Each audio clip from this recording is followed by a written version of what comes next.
بسم اللہ الرحمن الرحیم۔ السلام علیکم۔ کچھ پرانا واقعہ ہے، تقریباً 15-20 سال پرانی بات ہے۔ ایک رات حبس کچھ زیادہ تھا۔ میں اپنے گھر سے نکل کر تڑھے پر بیٹھ گیا۔ تقریباً 11 اور 12 کا ٹائم تھا۔ قبرستان ہمارے گھر کے ساتھ ہی تھا، چھوٹا سا تھا اور اس کے گرد چار دیواری نہیں تھی۔ کوئی میت دفن ہونے آئی۔ ایک قبر شاید پہلے سے ہی تیار تھی۔ سارا کام شروع ہوا اور جلد ہی میت کو اندر ڈال کر قبر ڈھک دی گئی۔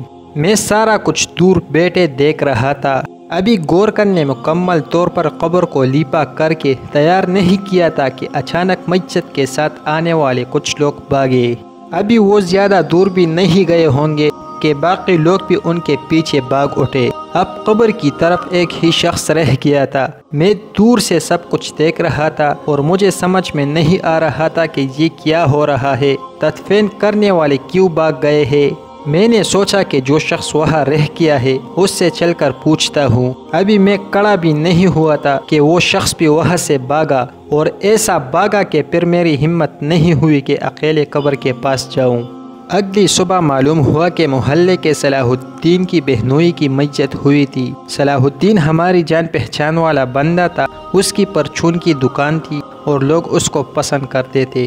شام کو میری طبیعت کچھ ناساز ہوئی تو ڈاکٹر کے کلینک چلا گیا۔ محلے کا ہی ڈاکٹر تھا، لیکن جب میں وہاں پہنچا تو صلاح الدین پہلے ہی مریضوں میں مجھے نظر آیا۔ اتنی گرمی میں گرم چادر لپیٹے وہ تر تر کانپ رہا تھا۔ میں نے اس کے قریب جا کر تعزیت کی کہ تمہاری بہنوئی کی موت کا سن کر بہت دکھ ہوا۔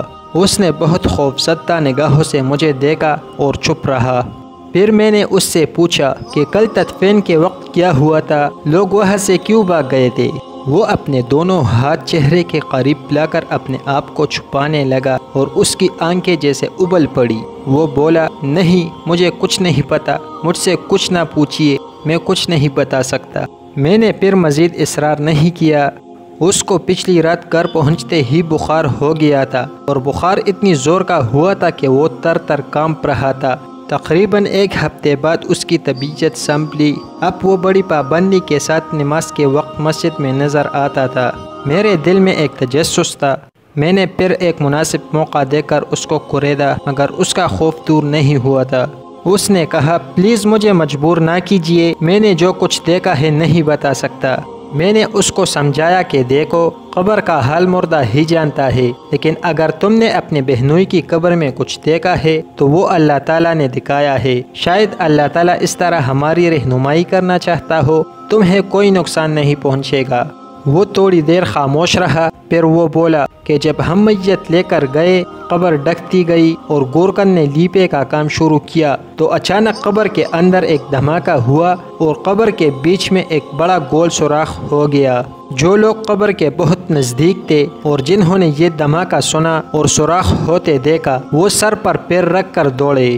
میں بھی قریب ہی تھا۔ میں نے بھی بھاگنے کی کوشش کی، مگر میرے پیر جیسے زمین نے جکڑ دیے تھے۔ اچانک ہی دوسرا دھماکہ ہوا اور میرے سامنے قبر میں ایک اور بڑا سوراخ پیدا ہو گیا۔ اس دھماکے کے ساتھ جو باقی وہاں لوگ تھے وہ بھی بھاگ گئے، مگر میں اپنی جگہ سے جنبش نہیں کر سکا۔ میرے دونوں پیر جیسے زمین نے پکڑے ہوئے تھے۔ صلاح الدین کی سانس پھول گئی تھی۔ وہ ایسے بات کر رہا تھا جسے وہ بہت دور سے بھاگتا ہوا آ رہا ہے۔ وہ بہت بری طرح سے ہانپ رہا تھا۔ میں نے پوچھا، اس سوراخ سے اندر تم نے کیا دیکھا؟ وہ اپنے کانوں کو ہاتھ لگا کر گالوں پر تپڑ مارتے ہوئے بولا، اللہ توبہ، میں اس کے آگے کچھ نہیں بتا سکتا۔ میں نے کہا کہ اللہ تعالیٰ جب اپنے کسی راز سے پردہ اٹھاتا ہے تو اس کا مطلب اس کے سوا کچھ نہیں ہوتا کہ ہم اس کی عظمت کے آگے جھک جائے۔ اگر اس نے تمہیں اپنی قدرت سے کچھ کرشمہ دکھایا ہے تو اس کا مقصد تمہیں اور ہم سب کو ہدایت کے راستے پر لانا ہے۔ تم ڈرو نہیں اور مجھے بتاؤ کہ قبر کے اندر تم نے کیا دیکھا۔ وہ تھوڑی دیر چھپ رہا اس نے اپنی پوری قوت جمع کی، پھر وہ بولا کہ اللہ جانے قبر آنن فانن اتنی بڑی کیسے ہو گئی تھی اور اس میں اتنی روشنی کہاں سے آ گئی تھی کہ اس کے اندر ایک ایک چیز صاف نظر آ رہی تھی۔ دو لحیم شحیم آدمی اچانک قبر میں نظر آئے، جنہوں نے آتے ہی مردے کو ایک جھٹکے کے ساتھ گردن سے پکڑ کر کھڑا کیا اور اس کے ساتھ اتنا اذیتناک سلوک شروع کیا کہ میرا روا روا کانپ اٹھا۔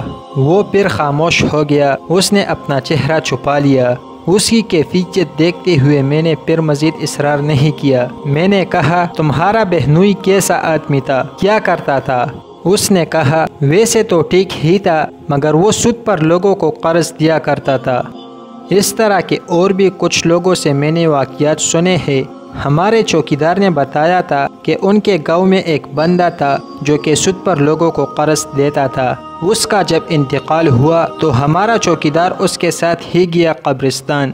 چوکیدار نے بتایا کہ جب اس کی قبر میں اس کو اندر ڈالا گیا تو وہ اچانک تنگ ہو گئی، وہ اس میں پورا نہیں آ رہا تھا۔ پھر دوسری جگہ اس کی قبر کودی گئی، وہاں بھی اس کے ساتھ یہی ہوا کہ اس کی قبر چھوٹی پڑ گئی۔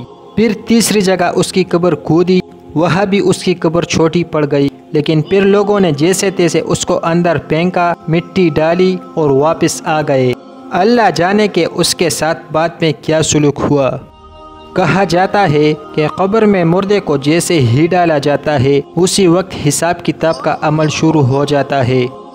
حدیث پاک بھی ہے کہ قبر جہنم کے گڑھوں میں سے ایک گڑھا ہے یا پھر جنت کے باغوں میں سے ایک باغ ہے۔